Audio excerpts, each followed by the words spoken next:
여러분 안녕하십니까? 여수 MBC 뉴스투데이입니다. 어제 치러진 광양시 다선거구, 고흥군 나선거구 기초의원 재선거에서 더불어민주당 이돈견, 무소속 김재열 후보가 각각 당선됐습니다. 당선인들은 남은 1년 2개월 임기 동안 지역민을 위한 의정 활동을 성실히 펼치겠다고 다짐했습니다. 유민호 기자입니다. 더불어민주당과 진보당, 자유통일당 3파전으로 치러진 광양시 다선거구 기초의원 재선거. 지역의 새 경제성장 동력을 만들겠다는 더불어민주당 이돈견 후보가 당선됐습니다. 이 당선인의 득표율은 63%, 총 2,998표를 얻었습니다. 임기가 끝날 때까지 다른 3년 이상 하신 동료 의원들보다도 미치지 않도록 열심히 해보겠습니다. 민주당과 무소속 후보 간 맞대결이 펼쳐진 고흥군 나선거구. 인구 감소로 어려운 농어촌에 힘을 보태겠다는 무소속 김재열 후보가 당선증을 손에 쥐었습니다. 김 당선인은 총 3,300표를 얻었고 54%의 득표율을 기록해 상대를 약 8%포인트가량 앞섰습니다. 선거구에서 유권자가 가장 많은 과영면 출신이면서 7대 군의원을 지낸 김 당선인이 무소속임에도 민주당 후보를 이긴 동력이 됐다는 평가입니다. 그 뜻을 잘 받들어 짧은 임기지만 최선을 다해서 국민들의 말씀을 잘 듣고 잘 섬기면서 추진력 있게 일하겠습니다. 이번 두 선거구의 투표율은 크게 엇갈렸습니다. 치열한 양자대결 양상으로 흘러간 고흥군 나선거구는 63.8%, 비교적 무관심 속에 치러진 광양시 다선거구는 15.5%를 기록해 사의재보궐선거 전국 평균 투표율인 26.27%를 크게 웃돌거나 밑돌았습니다. 당선인들의 임기는 내년 6월 말까지 약 1년 2개월입니다. MBC 뉴스 유민호입니다. 여수의 대규모 가로수길이 도로 확장 사업으로 사라지면서 시민들이 아쉬움을 토로하고 있습니다. 반면 또 다른 마을에서는 나무 한 그루를 지키기 위해 온 주민이 나서 눈길을 끌고 있습니다. 최황지 기자입니다.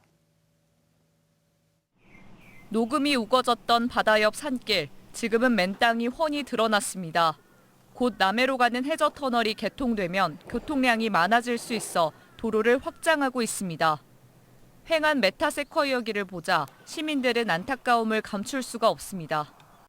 초등학교, 고등학교 우리가 여길로 등교를 했는데 허전해버리죠. 사업 구간 118그루 중 옮겨진 나무는 6그루뿐, 69그루는 모두 제거됐습니다. 메타세쿼이어가 늘어섰던 자리엔 이렇게 공사 가림막이 설치가 돼 있고요. 이 거리 곳곳에는 이렇게 밑동만 남은 채 베어진 나무들이 많습니다. 나무들이 잘려나간 이유는 사업비 때문입니다. 수십 년 된 거목 70그루 이상을 이설하는데 1억 4천만 원이 들 것으로 추산된 겁니다. 이게 조경협회나 이런 조경업체 대표들하고 이야기를 해봤어요. 이게 너무 커서 이슬하면은 다 죽는다고 하더라고요. 50cm 이상 이렇게 돼버리면 이게 이식을 해도 실효성이 없다. 이런 가운데 여수의 한 시골 마을에선 죽을 뻔했던 느티나무가 다시 생기를 되찾고 있습니다. 350년 된 이 나무는 지난 여름 비바람에 줄기가 잘려나가면서 보호수에서 해제될 위기에 빠졌습니다. 보호수 수술에 여수시는 예산이 없다며 난색을 보였고 주민들이 나섰습니다. 태풍으로 인해서 넘어졌었는데 이게 존치가 좀 어려웠었어요. 그런데 이제 마을 주민들하고 긴급 회의를 해서 일단 살리자, 보호를 그대로 유지해야 되지 않겠느냐. 손상된 부위를 조심스럽게 제거하고 살균한 뒤 보호망을 덧댔습니다. 전남의 나무의사들이 예산 500만 원을 투입해 수술했고 느티나무는 무럭무럭 회복 중입니다. 오래된 나무는 이제 돈으로 가치를 환산할 수는 없습니다. 이 나무가 주는 공익적인 가치, 그리고 인간에게 주는 여러 가지 혜택을 고려한다면 굳이 이것을 돈으로 따지지 않고 식무기를 앞두고 곳곳에서 나무 심기 운동이 펼쳐지고 있는 가운데 가진 자원을 최대한 보전하는 노력도 필요해 보입니다. MBC 뉴스 최양지입니다. 여수공항을 포함해 전국 7개 공항의 로컬라이저가 부러지기 쉬운 재질로 교체될 예정입니다. 한국공항공사는 로컬라이저 개선 사업에 본격 착수했으며 토목 관련 전문업체와 함께 법과 규정에 부합하는 로컬라이저 설계안을 도출할 계획입니다. 공사 측은 무안공항의 로컬라이저를 최우선으로 설계할 방침이며 다른 공항도 순차적으로 착수해 올해 연말까지 사업을 완료할 예정입니다. 고흥군의 수건 사업인 추모 공간이 내년부터 운영됩니다. 20년 전부터 추진된 사업인데요. 주민 반대로 번번이 무산됐었죠. 봉안당과 자연장지 등이 들어섰는데 화장시설은 제외됐습니다. 보도에 김단비 기자입니다. 최근 5년간 고흥군 사망자 수는 5,700여 명, 65세 이상 고령 인구 비율은 45%가 넘고 출생아보다 사망자 수가 훨씬 많습니다. 하지만 장례식장만 있을 뿐 추모 공간은 단 한 곳도 없습니다. 늘 다른 지역 장사시설을 이용해야 해 불편이 컸는데 내년이면 해소될 것으로 보입니다. 고흥읍 일원에 5만 7천여 제곱미터 규모의 군립 하늘공원이 들어서기 때문입니다. 올 하반기 군립 하늘공원 조성공사가 끝나면 내년 1월부터는 이용이 가능할 것으로 보입니다.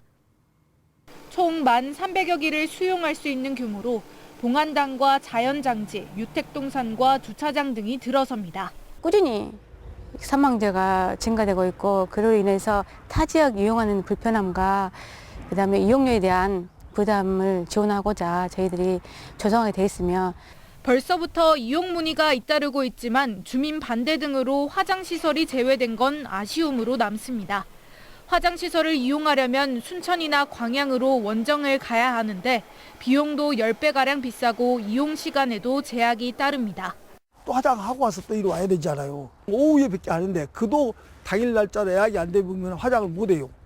과거에도 2차례 주민 반대에 부딪혔던 만큼 고흥군은 조심스러운 입장입니다. 추모 공간부터 먼저 조성한 뒤 화장시설에 대한 논의를 이어갈 방침입니다. 또 기존 최고 20만 원까지 지원하는 화장 장려금을 확대하는 등 비용 부담을 덜 수 있는 방안을 고심하고 있습니다. MBC 뉴스 김담입니다. 이번 주 토요일 예정됐던 고흥 녹동항 드론쇼 개막식이 오는 12일로 연기됐습니다.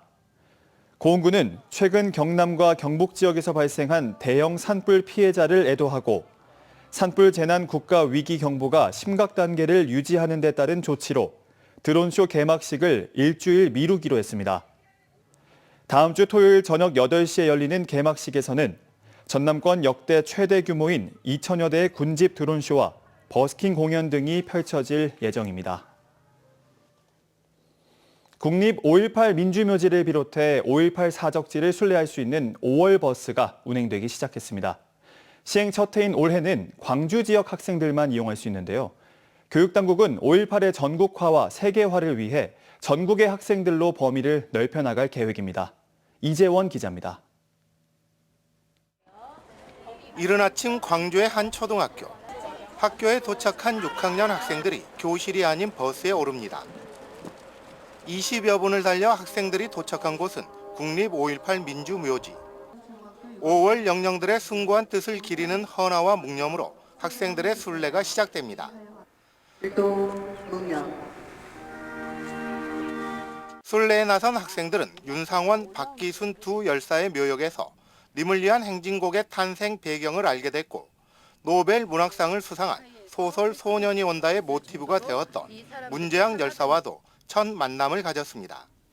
당시 무서웠을 건데 그렇게 나라 민주주의를 지키려고 그렇게 희생하신 분들이 좀 안타깝기도 하고 5.18 당시에 많은 사람들이 희생을 했잖아요. 근데 이 사람들이 없었으면은 저희가 이 자리에 있지도 못하고 자유를 누리지 못하면서 공부도 못하고 놀지도 못하는데 학생들의 순례길에 발휘되어준 차량은 5월 버스. 광주시 교육청이 5.18 사적지를 손쉽게 돌며 민주화 운동을 체험할 수 있도록 올해부터 운행하기 시작했습니다. 국립 5.18 민주묘지가 필수 코스인 5월 버스에 참여를 신청한 학교는 모두 44곳.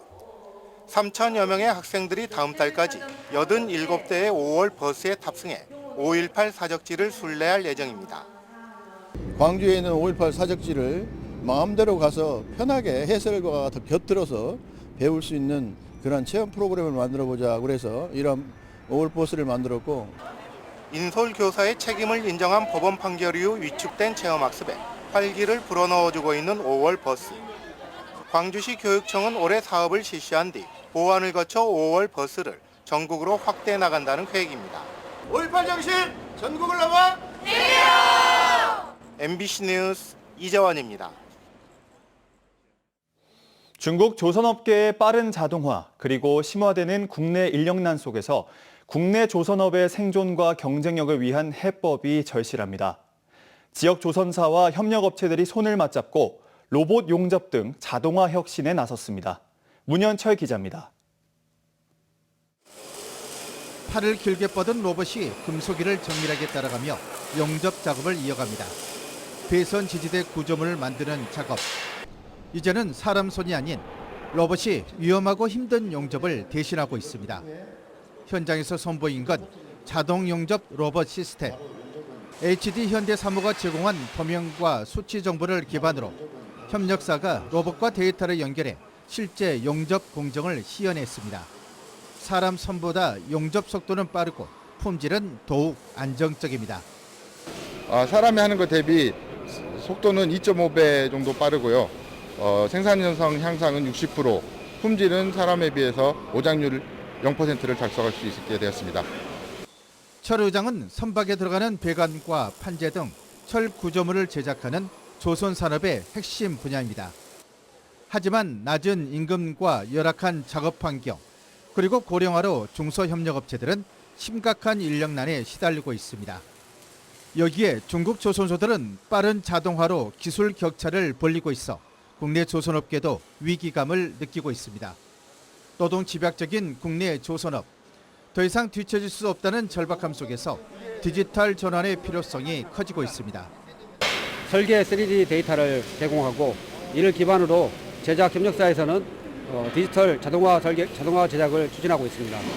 이를 토대로 해서 2027년까지 대물 잔단의 디지털 밸리를 조성하고, 전남도 조선산업은 HD 현대사무와 기자재 업체들이 잘 직접화되어 있고요. 그런 강점을 살려서 자동화와 디지털화가 되면 경쟁력이 한층 강화되리라고 생각합니다. 전남도에서도 적극 지원하겠습니다. 아직 로봇 적용이 어려웠던 선박 곡블록 용접 기술도 자동화를 위한 개발이 본격 추진됩니다. 선체 앞뒤 곡면은 평평하지 않아 최고 난도의 용접 공정으로 꼽히는데 이 역시 국책과제로 선정돼 기술 개발이 진행 중입니다. 디지털 기술을 접목한 공정 혁신과 자동화 도입은 이제 국내 조선업이 반드시 그리고 빠르게 가야 할 길로 주목받고 있습니다. 국내 최대 조선 클러스터인 대불산단에서 철의장 제작사 디지털 밸리 조성 사업이 조선 산업의 생태계를 바꾸고 있습니다. MBC 뉴스 문현철입니다. 여수상공회의소와 지역 교육기관들이 지역 인재 양성과 산업 연계에 적극 협력하기로 했습니다. 여수상인은 어제 전남대와 한영대, 순천제일대, 여수공고와 진성여고 등 8개 학교와 지역 기업 맞춤형 인재 양성과 취업 연계 기반 마련을 위한 업무 협약을 맺고 교육과 산업이 함께 지역의 미래를 설계하는 협력의 장을 만들겠다고 밝혔습니다. 특히 이번 협약은 고등학교와 대학이 함께 참여해 단기 현장 실습부터 중장기 채용 연계까지 통합형 산학협력 체계를 구축함으로써 지역 내 교육과 취업, 정착을 연결하는 실질적인 기반이 될 것으로 기대됩니다. 순천시가 그린바이오 산업 육성을 위해 유럽의 선도 도시와 기업을 찾아 현장 시찰을 진행하고 있습니다. 노관규 시장을 비롯한 순천시 연수단은 프랑스에 있는 글로벌 화장품 업체 본사를 찾아 지역 특산물을 활용한 제품 개발 사례 등을 파악하고 있습니다.